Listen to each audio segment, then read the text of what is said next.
Okay, good evening. I'm Henry Neufeld of Energeon Publications, and I'm talking today with Dr. Allan Bevere. He's the author, especially today, we'll mention his book, The Politics of Witness. But I also think that we should mention his study guide to Colossians and Philemon or Philemon, depending on who you are. I like to say it Philemona. But anyway, this is the second of 3 interviews I'm conducting in connection with the election about the role of politics in the Christian life. So welcome, Allan. Thank you. Good to be here. Good. Okay, I'm going to start out with the very broad question, to which, of course, we want an extremely specific answer. What do you see as the role of politics in a Christian's life? Well, first and foremost, I think the question about politics for Christians is that Christians must first realize that the church, and Christians are the church, we're the church is our politic. It's our main polity. 1 Peter chapter 2, verse 8, you are a royal priesthood, a holy nation. And the one thing I think that has been lost in the midst of Christendom is the idea that the church is its own political entity. The church is its own nation. And so church is where our citizenship is primarily and centrally, because we are citizens of the kingdom, and the church is the kingdom manifest. Now, how Christians deal with nation-state politics, in my view, is that first and foremost their task is to be a witness to the nations as to what God wants of them.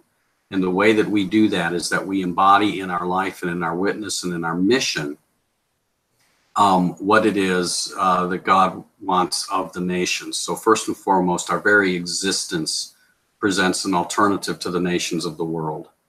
And so it's not that we are not involved at all in nation-state politics, but we are there not as the chaplain to the state. We are not the chaplain to the state. We are not there to resist the state, and neither are we there to accommodate to the state. We're there to negotiate. That's our posture, to bear witness to the empire in our words and deeds, what God expects of everybody in reference to righteousness. Okay, I think the second question, that your answer is going to lead into the second question rather directly, because we get various answers to this. How important is it that I vote and participate? You know, we have a U.S. election coming up. We'll have some readers who are not Americans, but let's just use the 2018 midterm election as the focus right now. But look at the principle. How important is it that I vote and be involved in the nation state as a Christian? Yeah. So in reference to voting, the answer is sure. Vote. Voting is a good thing. We live in a country where we are given that right to vote, and I think we should exercise it. I think it's wrong for Christians not to vote out of apathy. I don't think that is a good motivation.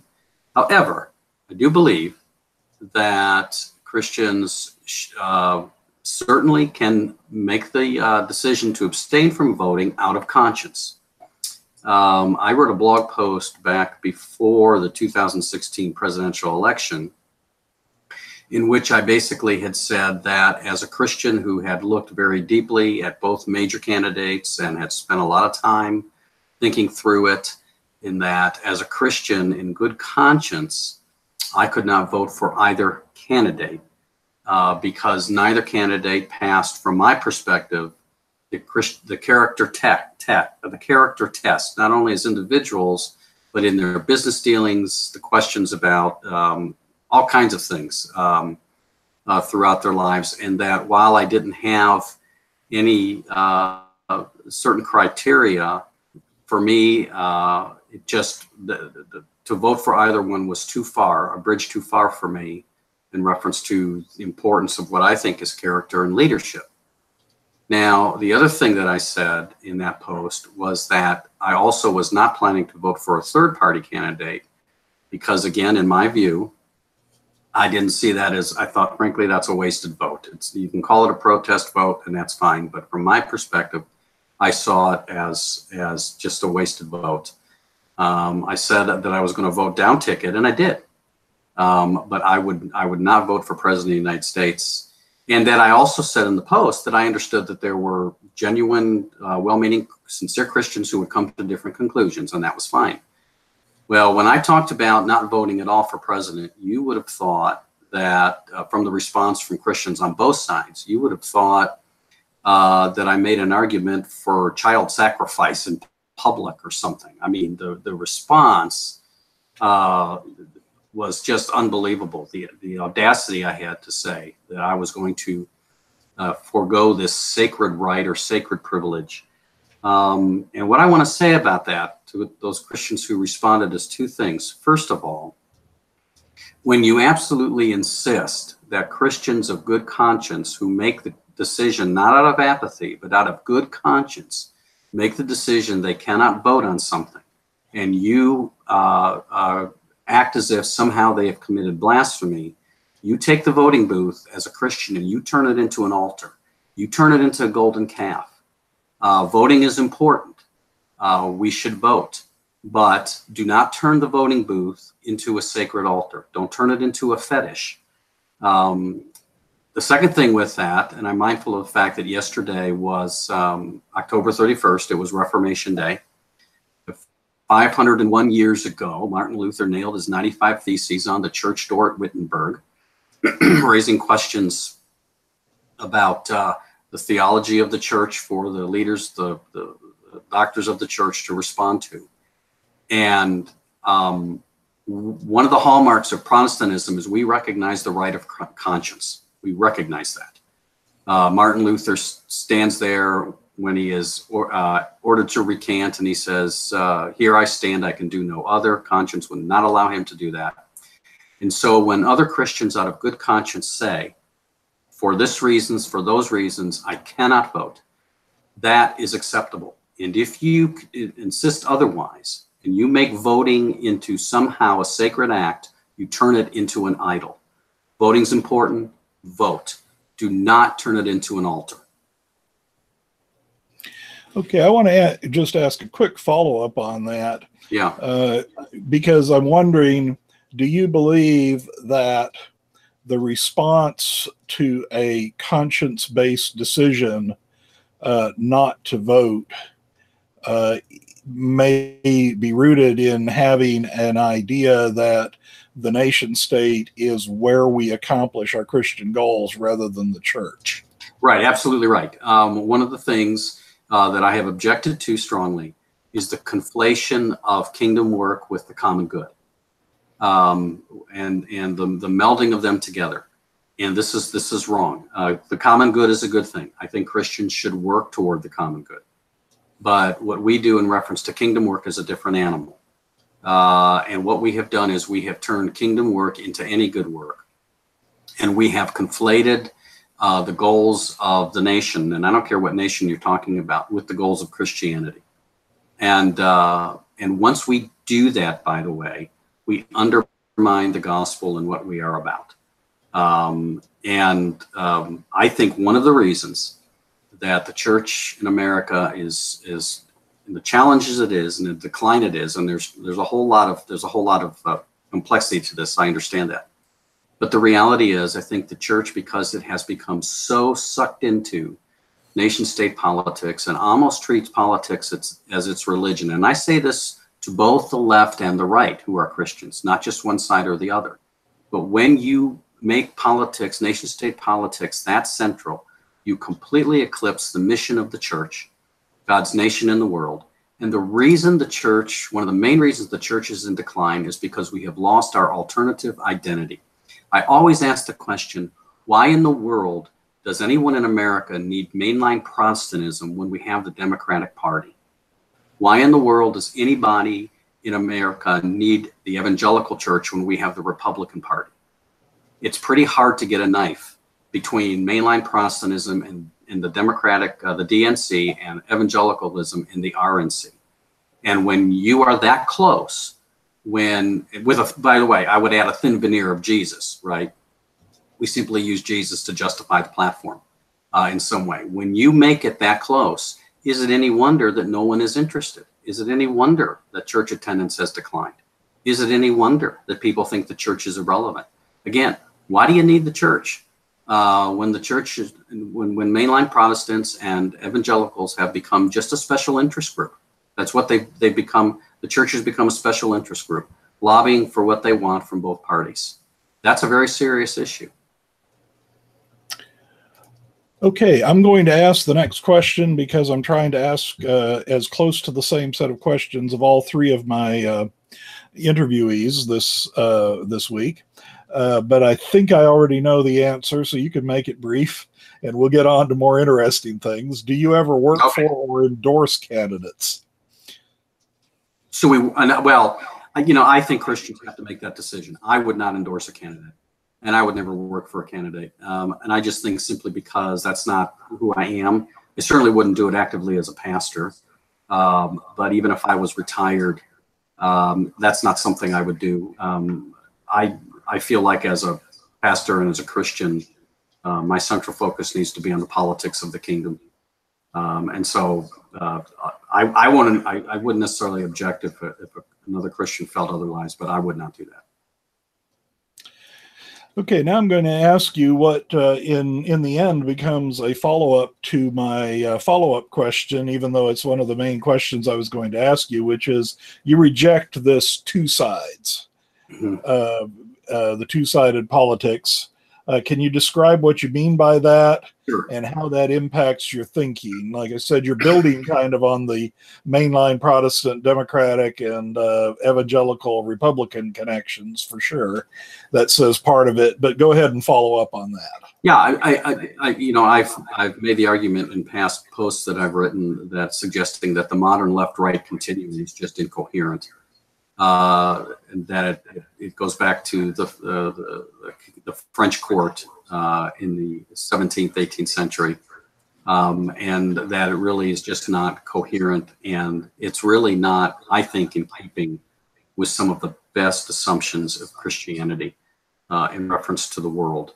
And so the problem that I face, and I can only speak personally with the responses I've had to my views, is that we're so locked into this left-right continuum, conservative or liberal or somewhere in between, that people have a hard time grasping what I'm trying to say. Now, sometimes it might be I'm not clear, and I'm willing to admit that. But other times they're not willing, they can't figure out what I'm trying to say because they have to put me on this continuum somewhere where I'm saying I don't fit because I have different presumptions. And so I'm not offering a moderate way. I'm offering what I think is an alternative way. And that the other issue with that is that because I want to make the arguments for moral issues, whether we're talking abortion, capital punishment, economics, whatever we do, I want to make those arguments based on Christian presumptions and not on secular assumptions about inalienable rights. So on abortion, I may sound more conservative, but I don't get there because, but I'm not conservative because my opposition to abortion has nothing to do with the right to life. Life's not a right, life's a gift. My opposition to separating migrants, separating children from migrants in the border has nothing to do with law and what the law says. It has to do with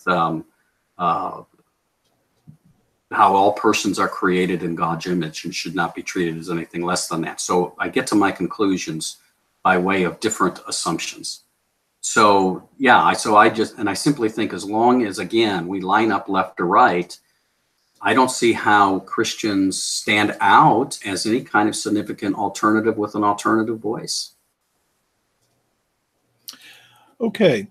I'm sure we could say quite a bit more about that, but I'm going to keep the interview a little bit shorter than I might if I asked all the questions that might interest me. I want to add something in here that I hadn't originally planned, and that is because between the time I planned these interviews and the time that I scheduled them, We had both the incident with the pipe bomb mailings, in which fortunately nobody was injured, and then we had the mass shooting with 11 dead in Pittsburgh at the Tree of Life Synagogue. And I'm wondering, as a Christian, how do you respond to that, and also to the politicization? My mouth has got me today.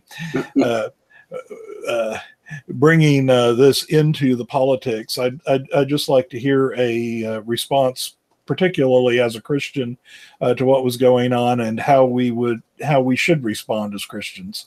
Well, yeah, that's a good question. First thing I would say simply is that words matter. And I've been distressed in the last couple of years how Christians seem to have so dismissed the kind of angry, dehumanizing words that had come out of the mouths of, mostly in this situation, the president and some folks on the right. All of the left is not completely innocent in this. And just talking, just the language. You know, when you read the Bible from Genesis to Revelation, words matter. The Bible talks very clearly about the significance of words and what we say. And if you think that the words of politicians and how they say what they say, it doesn't matter, you're in contradiction to the Bible. You're untethered from the text in that area. Now, let me also be clear. I don't think you can lay blame to what happened last week at the foot of the president or anybody else. The person or persons who did this are responsible. But let's understand that when we do not measure our words, and when Christians do not call to account people who misuse their words, we're opening the door to somebody who is, I think I heard someone this last week say, someone who is mentally standing on the abyss, just waiting to jump into it. And all you got to have is have that kind of language for someone to do this. So we do need to be careful about our words and being civil in politics. And that doesn't mean you can't be passionate. That doesn't mean that you can't argue your case. So that's the first thing I would say. Second thing I would say theologically, is that when we use any kind of language that diminishes the image of God in people, that is wrong. And James is very clear about this. He says, with the tongue we bless God, and then we curse those made in God's image. And this ought not to be. And we Christians, because of our almost addiction, to nation-state politics, are just willing to give a pass to people who share our politics and what they say. And this is wrong. And anti-Semitism is certainly wrong. There was an article written, I want to say in Christianity Today or something, that said, if you hate Jews, you hate Jesus. And that's absolutely right. The Jews are God's chosen people. How that's connected to the modern nation state of Israel is complex. But I know one thing, that without the Jews, we don't have Jesus. And if we don't have Jesus, as far from my perspective, we're in a lot of trouble. So folks, we choose our words carefully. And the people we support, we tell them, choose your words carefully. Okay, I'm going to finish with just one final question, which is, what would be the most important message that you would give to Christians in America right now, just before this election? Just what is the most important thing to have on our hearts and minds? First and foremost, centrally, as a citizen of the kingdom of God, we are our own polity, we the church. And the question that I have always raised is not whether or not the church is political. We are political. The question is how we will be political. So what's the most significant thing the church can do to be political? It's not vote. I didn't say voting was unimportant, but it's not vote. The most significant thing we do that's political is every week we go to worship and we tell an alternative story to the world. And we remind the world that Jesus is Lord and Caesar is not. We go to Bible study. We tend to the sick. We feed the poor. We reach out in any way that we can to help those who are suffering. We are a suffering presence in the world. That's how we are political. We are political by doing our job, by making disciples and being about the business of the kingdom. And the central action of politics for the Christian is not happening in Washington, D.C. It is happening at each and every local church. That's where our politics needs to be centered. Okay, thank you, Allan. I appreciate you taking the time to express these thoughts. And I would remind people that you can get more of this view from Allan in his book, The Politics of Witness, and to a certain extent in other books, including his study guide, the recent study guide to Colossians, which are available from Energeon Publications. Again, thank you, Allan. Good evening. You're welcome. Thank you.